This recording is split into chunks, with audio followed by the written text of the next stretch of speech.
तो हमारा आज का टॉपिक है टू डेराइव द फॉर्मूला। ये थर्ड एप्लीकेशन है डायमेंशनल एनालिसिस की। इससे पहले हम 2 एप्लीकेशंस कर चुके हैं जिसमें हमने यूनिट कन्वर्जन एंड जो चेकिंग द करेक्टनेस किया था। डेराइव द फॉर्मूला यानी कि एक फॉर्मूले को, क्वांटिटी के फॉर्मूले को ड्राइव करना है, निकालना है, उसका एक एक्सप्रेशन निकालना है। लेकिन यहाँ पर क्या है कि इस एप्लीकेशन में, जैसे कि हमने पहले 2 में किया था, वहाँ थोड़ी थ्योरी जो है स्टडी की थी। पहले भी थोड़ा सा बैकग्राउंड देखा था कि भाई किस तरीके से जो है यूनिट कन्वर्जन का एक फॉर्मूला निकाला था, और जो करेक्टनेस चेक करने वाला जो एप्लीकेशन था उसका भी हमने जो है प्रिंसिपल ऑफ होमोजेनिटी बताया, थोड़ा सा बैकग्राउंड बताया, थोड़ी थ्योरी बताई थी।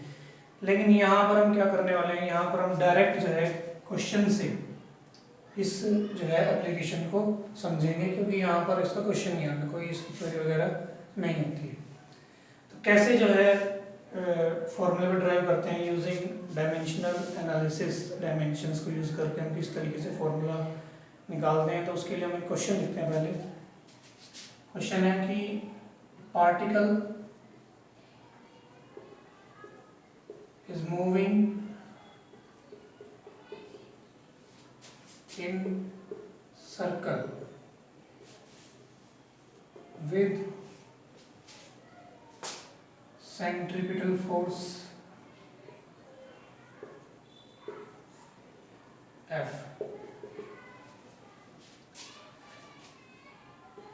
having velocity v and mass m. The radius of the circle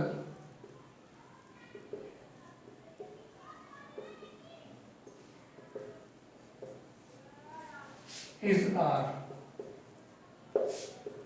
Find the expression for F. F means centripetal force.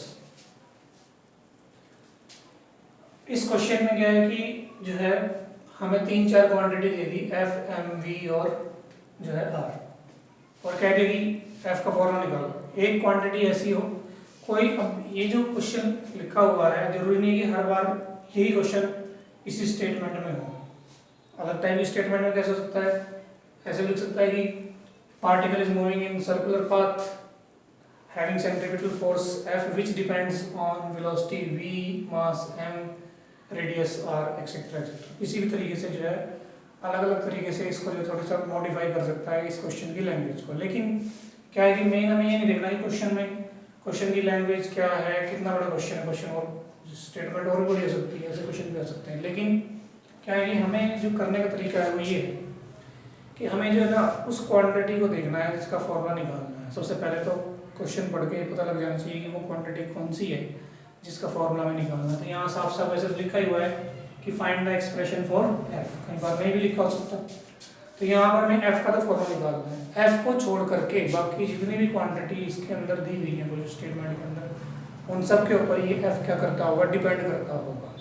क्योंकि जिसका फॉर्मूला निकालना है, ठीक है, वो तो एक क्वांटिटी हो गई, और बाकी की जो क्वांटिटी है वो क्वांटिटी होगी जिनके ऊपर की ये वाली क्वांटिटी जिसका फॉर्मूला हमने निकालना है वो डिपेंड करती होगी। तो f का फॉर्मूला निकालना है, ये f डिपेंड करता होगा v के ऊपर, f डिपेंड करता होगा m के ऊपर, f डिपेंड करता होगा r के ऊपर। क्या सेंट्रीपिटल फोर्स है, क्या वेलोसिटी है, क्या रेडियस है, इनके बारे में हमें जानने की कोई जरूरत नहीं है। हमें जस्ट अपना जो है ये 3-4 क्वांटिटीज देखनी है जिसका फॉर्मूला निकालना है और जिनके ऊपर वो डिपेंड करती है। तो स्टार्ट करते हैं इसको करने, किस तरीके से जो है इसको हम करते हैं, स्टार्ट करते हैं अभी। तो ये स्टेटमेंट है, मैं स्टेटमेंट को जो साफ कर देता हूँ अभी। तो क्वेश्चन करते हैं। तो इसको साफ कर लेते हैं। तो F है वो क्वांटिटी जिसका हमने फॉर्मूला निकालना है, ध्यान रखना है। V, R और M वो क्वांटिटीज है जिनके ऊपर F क्या करता है, डिपेंड करता है। ठीक है, तो सबसे पहले हमें क्या करना होगा, स्टेप सबसे पहले क्या रहेगा, F वो क्वांटिटी है जिसका हमने डायमेंशनल, जिसका हमने फॉर्मूला निकालना है। It depends on M, M के ऊपर डिपेंड करती है। तो एफ हो गई वो क्वांटिटी जिसका फॉर्मूला निकालना है, एम हो गई वो क्वांटिटी जिसके ऊपर एफ क्या करता है, डिपेंड करता है, यानी कि एफ का जो फॉर्मूला आएगा उसमें एम होना चाहिए। और कैसे डिपेंड करता है ये हमें जो है मतलब कैसे, मतलब ये एफ के फॉर्मूले में एम कितनी बार आएगा ये हमें नहीं पता, तो हम क्या कर लेते हैं एम की पावर ए, एम की पावर ए लिख दें जनरल, क्योंकि जो है जरूरी नहीं है कि जो है एम जो है वो ए की बार आए, 2 बार 3 बार, या जरूरी नहीं है कि पॉजिटिव पावर में या नेगेटिव में भी आ सकता है। जैसे एरिया का फॉर्मूला है उसमें लेंथ स्केयर है, यानी कि लेंथ 2 बार आती है तो एल स्केयर हो गया, ठीक है। वॉल्यूम का फॉर्मूला है एल क्यूब, तो लेंथ 3 बार रिपीट होती है तो एल क्यूब हो गया, यानी कि एल की पावर 3 हो गई। तो अभी हमें नहीं पता ना एफ के फॉर्मूले में एम जो है वो सिंगल पावर होगा, डबल पावर होगा या माइनस में होगा, इसलिए हमने जो है ये लिख दिया। And this is relation number 1, this is one relation. Second is f depends on r raised to power b, second relation is this, and third relation is for velocity v raised to power c। अब ये तीन जो है वो quantities जिनके ऊपर f depend करता है। अब ऑर्डर भी कोई जरूरी नहीं कि ये रखा जाए, हम जो है इसको इंटरचेंज कर सकते हैं, यानी कि आपस में चेंज कर सकते हैं। v को फर्स्ट इक्वेशन में फर्स्ट में लिख सकते हैं, r को जो है थर्ड में लिख सकते हैं। इससे जो है हमारे क्वेश्चन के ऊपर क्वेश्चन जो आंसर है उसके ऊपर कोई इफेक्ट नहीं पड़ने वाला है, ठीक है। तो अब क्या है नेक्स्ट स्टेप में इनको इकट्ठा लिखना है, इकट्ठा लिखेंगे तो क्या आएगा m raise to power a, r raise to power b एंड v raise to power c, इकट्ठा लिख लिया, इकट्ठा लिख लिया और कुछ नहीं किया, जस्ट जो है इन सबको हमने क्या कर दिया, एक जो है इकट्ठा करके लिख लिया। फर्दर क्या होगा,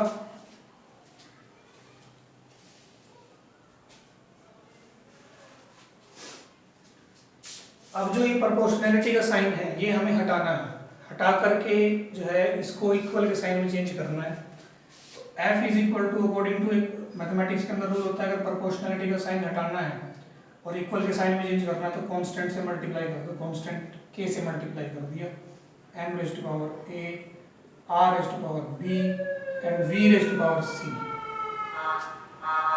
m raise to power a, r raise to power v and v raise to power c, ये हमने लिख दिया। अब जो है इसके बाद क्या करना है, इसके बाद जो है हमें करना है डायमेंशनल फॉर्मूले का यूज, डायमेंशनल फॉर्मूला यूज करना है। डायमेंशनल फॉर्मूला जो है हर बार हर एप्लीकेशन में यूज हुआ है, फर्स्ट में भी सेकंड में भी, फिर से यहाँ पर डायमेंशनल फॉर्मूला यूज होगा और इसीलिए डायमेंशनल फॉर्मूले इंपॉर्टेंट होते हैं। तो यहाँ पर डायमेंशनल फॉर्मूला क्या होगा, फोर्स का m/L/T-2, दोनों साइड हम जो जो डायमेंशनल फॉर्मूला लिखे जा सकते हैं उनको लिखेंगे। k का हमें नहीं पता, k का ऐसे लिखेंगे m raise to power a, length is r is length, radius is length, length raise to power b and velocity is L/T-1 raise to power c।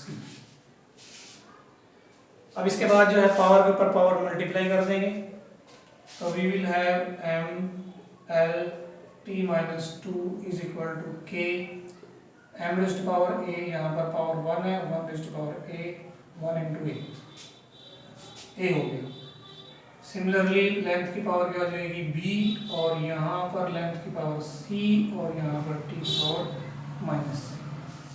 Power के ऊपर पावर क्या हो रही है, मल्टीप्लाई हो रही है, बस और कुछ नहीं। ये रूल हमने कई बार कर लिया और ये मैंने बताया था कि ये इम्पोर्टेंट है, ये जो रूल्स हैं 2-4 यहाँ पर बार बार जो रिपीट हो रहे हैं, इसीलिए इनको जो है हमें ध्यान में रखना है, क्योंकि इनके बिना जो है क्वेश्चन सॉल्व नहीं कर सकते, गलत हो जाएंगे। रट इन क्वेश्चन को हम सकते नहीं है, ठीक है, मेथड से ही सॉल्व करने पड़ेंगे, इसलिए हमें हर स्टेप के बारे में बताना चाहिए। तो अब इसके बाद क्या करना है, हमें देखना है कि जो है कितने बेस सेम है, मतलब कहाँ कहाँ पर बेस सेम बन रहे हैं और कहाँ पर जो है सिंगल है। तो मास सिंगल ही है, मास सिंगल है, कहीं और नहीं है, तो m तो इसकी पावर तो a ही रहेगी। तो लेफ्ट हैंड साइड तो हम साथ में रखेंगे इधर L/T-2, ये k एज इट इज रहेगा, मैंने बताया k के बारे में अभी हमें कुछ नहीं पता। m raise to power a as it is रहेगा। लेंथ 1 और 2 बार आएगी, यहाँ बेस सेम हो गया तो पावर क्या हो जाएगी, ऐड हो जाएगी, b प्लस c हो जाएगी, लेंथ की वैल्यू, लेंथ की पावर हो गई b प्लस c। फिर t की पावर हो जाएगी -c, this is the case. तो हमने जिन जिन की बेसिस सेम थे उनकी पावर ऐड कर दी और जिनको जो सिंगल थे वो सिंगल छोड़ दी। इसके बाद नेक्स्ट स्टेप में क्या होगा, हमें पावर्स कंपेयर करनी है। इधर पावर 1 है, m की पावर 1 है, इधर m की पावर a है। तो a की जो वैल्यू हो जाएगी that will be equal to 1, a की वैल्यू आ गई। हमारा मेन मोटिव पहले यही है कि a b c की वैल्यू निकाली जाए। अगर a b c की वैल्यू पता लग गई तो हमारा जो है फॉर्मूला आ जाएगा। f का फॉर्मूला निकाल रहे हैं तो a b c की वैल्यू चाहिए और a की वैल्यू अब आ चुकी है। दूसरी जो है l की पावर 1 है, अगर l की पावर b प्लस c है तो b प्लस c हम लिखते हैं b plus C is equal to 1। यहाँ से भी जो है ना b की वैल्यू निकल सकती है ना c की वैल्यू, इसको हम ऐसे रख लेते हैं। थर्ड है हमारे पास t की पावर माइनस सी, और माइनस सी अगर माइनस 2 है तो हम क्या करेंगे, माइनस सी किसके इक्वल हो जाएगा, माइनस 2 के इक्वल हो जाएगा। इधर t की पावर माइनस सी है, इधर t की पावर माइनस 2 है, तो t is equal to minus C is equal to minus 2 हो गया। मतलब जो है यहाँ से हम कह सकते हैं c इज इक्वल टू 2 आ गया। इस तरीके से a और c की वैल्यू तो निकल गई, ये a की वैल्यू आ गई और ये c की वैल्यू आ गई। b की वैल्यू निकालनी है, उसके लिए हम जो है c की वैल्यू को यहाँ पुट कर सकते हैं। c की वैल्यू यहाँ पुट कर दो तो b की वैल्यू आ जाएगी। b की वैल्यू क्या आएगी, this is b plus 2 is equal to 1, then b is equal to minus 1। b का आंसर कितना आ गया, b का आंसर आ गया माइनस 1।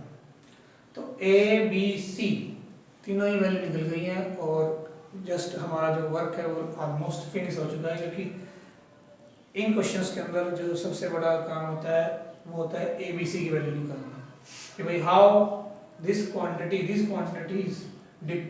जो है ये जो क्वांटिटीज हैं ये किस तरीके से इसके फॉर्मूला है, फोर्स के फॉर्मूले आई हुई है, वो कौन बताएंगे, पावर्स बताएंगे। ए की पावर एम की पावर आ गई है, बी की पावर आ गई है, सी की पावर आ गई, मतलब m की पावर आ चुकी है, r की पावर आ चुकी है और v की पावर आ चुकी है a b c की टर्म। तो अब इसको क्या करेंगे, इन सभी वैल्यूज को मान लीजिए हमारी फोर्थ इक्वेशन थी, फोर्थ में पुट कर देते हैं तो हमारे पास f क्या आ जाएगा, f will be equal to k m raise to power a की m की पावर कितनी है a और a का आंसर कितना है 1, m पावर 1 पावर अगर कोई मेंशन नहीं करता है तो 1 ही रहती है, जैसे कि हमने देखा हुआ पहले भी। जैसे यहाँ l की पावर कुछ नहीं दिखाई गई तो इसका मतलब 1 है। 0 दिखानी पड़ती है और कोई माइनस की दिखानी पड़ती है कोई पावर हो तो, लेकिन 1 दिखाने की जरूरत नहीं होती। दूसरा है फिर r की पावर है b और b का आंसर है -1, तो r की पावर कितनी हो गई, -1। थर्ड इज v की पावर है c और c का आंसर है 2, तो ये हो गया v की पावर 2। फिर इसको हम लिख सकते हैं f इज इक्वल टू के एम वी स्क्वायर, ये r है, इसको नीचे ले आओ, ये हो गया r, बिकॉज पावर -1 है तो नीचे आ गया पावर -1 से +1 हो गई। और ये हमारा आ गया formula for the centripetal force. इसमें जो ये k है ये अननोन है और ये अननोन ही रहेगा।